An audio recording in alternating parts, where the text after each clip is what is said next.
Alright, guys. This is it for today. Please do not forget to write your essay. And, David, may I help you? Do you have any questions about the class? Hi, teacher. Yeah, I was wondering if maybe you can help me with something. Sure. Just tell me. If I can be of any help, I'll be happy to help you. What happens is that I asked my English teacher for help, but he told me he doesn't have time. And I want you to help me with that. I'm having trouble learning English. I know you've managed to learn more than 4 languages. I need to know what I'm doing wrong. I get it. Okay, I will help you. Learning a language is not easy, you know. People usually make a lot of mistakes when learning a language. Especially English. Especially English. Why? Is this language the most difficult to learn? No, it's not. But it's very famous and there are a lot of methods to learn it.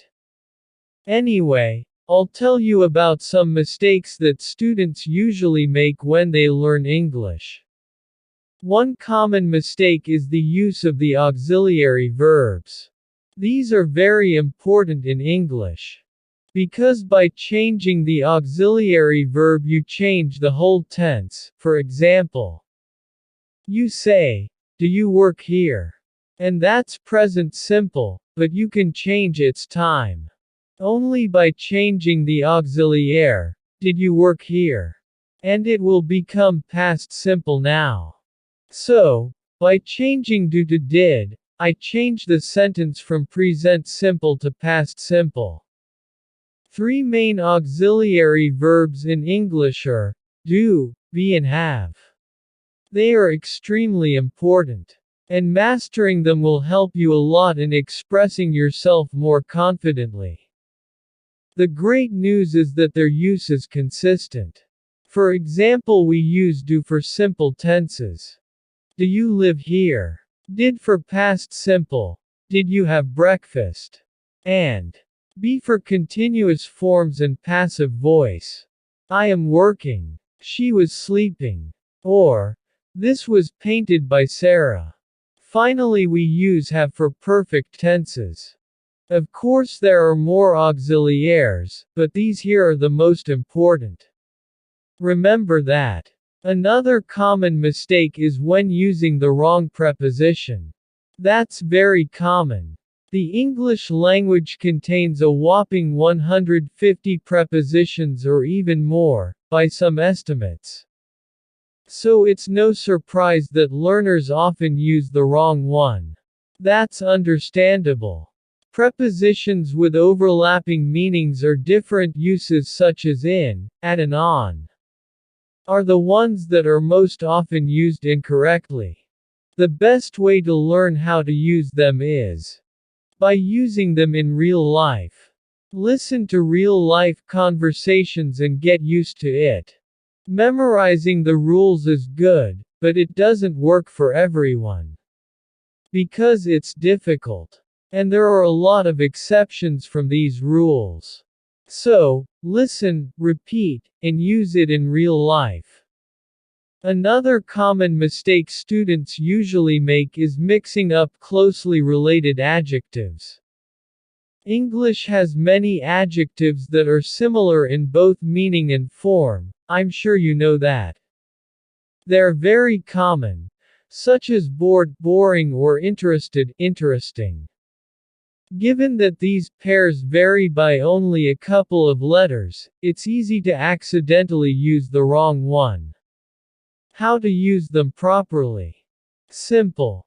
If you are describing someone's feelings, then you would use ed. For example, I'm bored. Martha was excited. And if you are describing the characteristic of the event, then you would use ing. For example, this book is interesting. Or that concert we went was amazing. If you memorize this rule, then it would be easy for you to know how to use these adjectives. Oh, another mistake is forgetting about gender-specific pronouns. In many languages, object pronouns like him or her and possessive pronouns like his or hers are the same. For example, in Spanish, his book and her book are both translated as su libro. Therefore, remembering that these pronouns in English take on genders can be taxing for some students. Often, learners will use the masculine form, which is typically taught as the default form. So, the only thing here to tell you is be careful when using object pronouns and possessive pronouns. Another typical mistake is, let me see. Oh, the word order in questions. Asking questions and giving answers are the basics of a great conversation in any language. But while learning English, a lot of English learners translate their questions from their own language. And the order is often wrong. In some cases, they just omit the auxiliary verbs, which are very important in English questions. That's a terrible, but very common mistake. As I check some students' assessments or homework, I often see these mistakes. You like to know more about my new project? Or, why you not invite me? It's called quasi-Q question word, what, why, when, where, etc. A auxiliary verb, do, be, have s subject, he, she, it, they, Sarah, my sister, etc. I, infinitive, work, go, sleep, invite, etc. For example, where did you go last night? Oh, that's very interesting. I didn't know that. I will use it. For sure. Yeah, but remember that this structure is not used for all the questions, but for most of them. Well, David, I think I helped you a lot and now I have to go to another class. Is that okay? No, please. These common mistakes and tips are awesome. Just one more, please.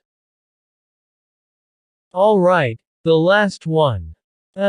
Let's see. Oh, I know. Present perfect or past simple. Another very often mistake is understanding when to use present perfect and when to use past simple. But past simple is used for completed, finished actions in the past.